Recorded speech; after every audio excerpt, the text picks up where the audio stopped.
Okey, kalau kita tengok dekat sini nampak tak? Ada gap. Ini gap, belakang ni pun ada gap. Ni nampak sikit ada gap.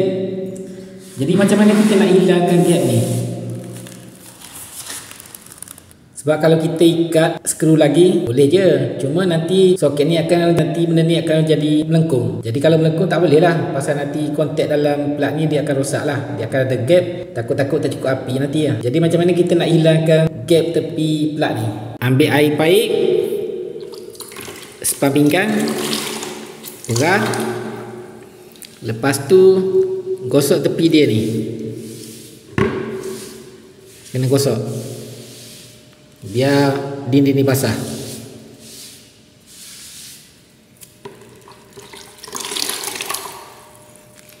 Tak payah tekan, tak apa.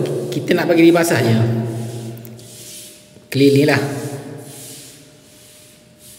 Okay, lepas tu ambil flexi sikit, flexi compound, letak kat sini sikit je.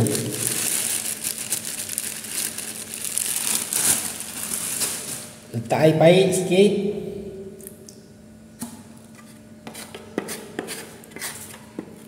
Ambil sikit je. Kita kena buat macam ni. Kita air sikit. Kita nak macam ni.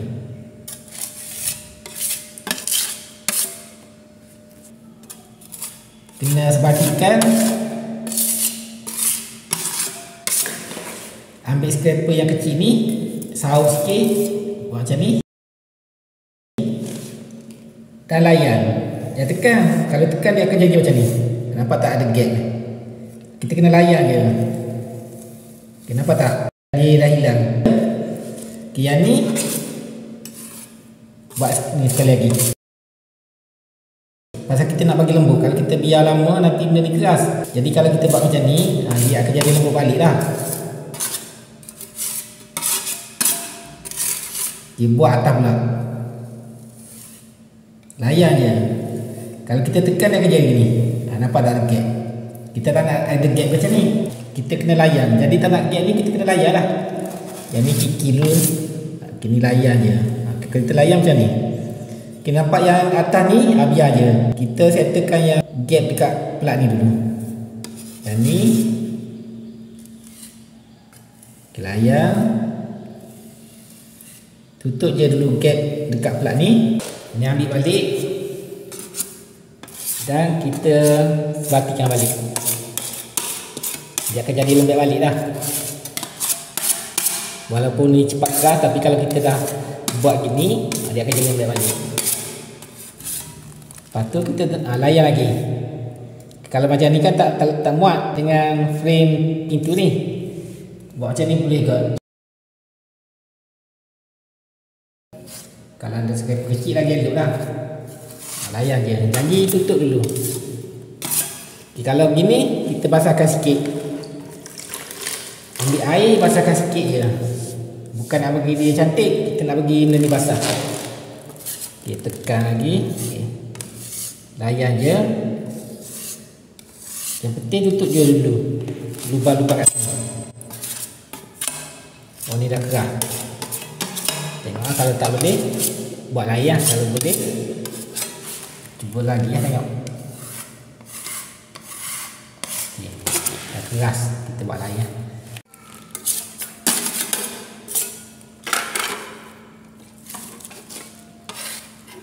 Buat saya sikit.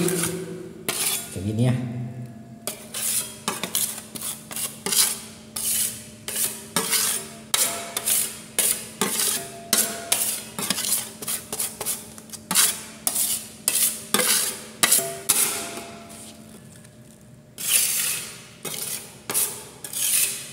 Ambil tepi ni, letak sekali lagi. Ni layan lah. Layan je. Yang ni bawa jatuh.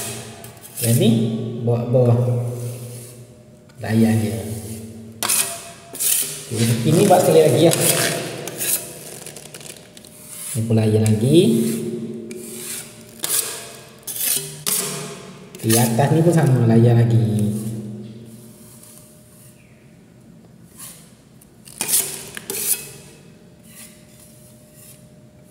Okey. Dia dah siap. Okey, yang atas ni pula ambil span, perah dan basahkan tempat atas ni je. Yang dekat-dekat tepi ni jangan. Pasal ni lembut lagi. Kita basah tempat yang tepi-tepi ni. Pasal kita nak sebatikan plaster yang kita buat ni dengan yang plaster asal. Okey, jadi yang ni pakai balik dah. Yang ni gosok sikit bagi dia lembut. Lepas tu kita tampal balik tempat yang ni. Ni lembut layar juga.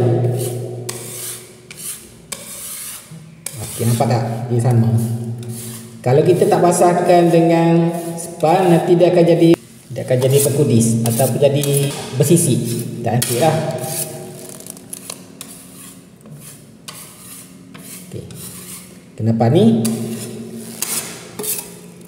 Layan je.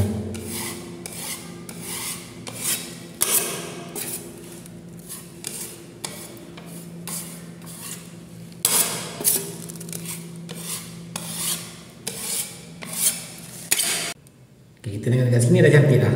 Dia dah sama. Dia dah sama. Kalau gini dah siap lah.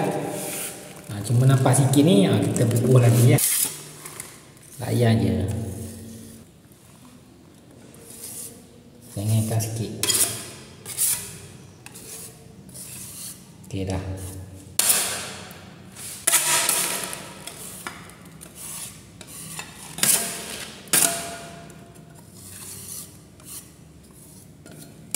Okey dah. Okey, ni dah siap lah. Cuma atas lah ni sikit.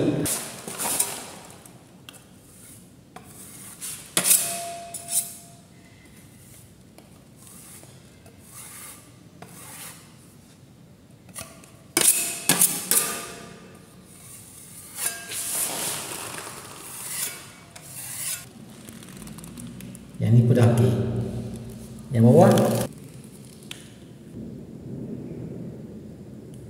dia punya dah tak ada gap. Ni pun tak ada gap. Ini pun tak ada gap. Kalau yang tepi-tepi nampak dia punya sisa plaster ni, kita biar ya. Tunggu dia kering baru kita kikis dengan scraper. Sekarang tak boleh kikis. Nanti dia akan rosakkan plaster yang kita baru buat ni.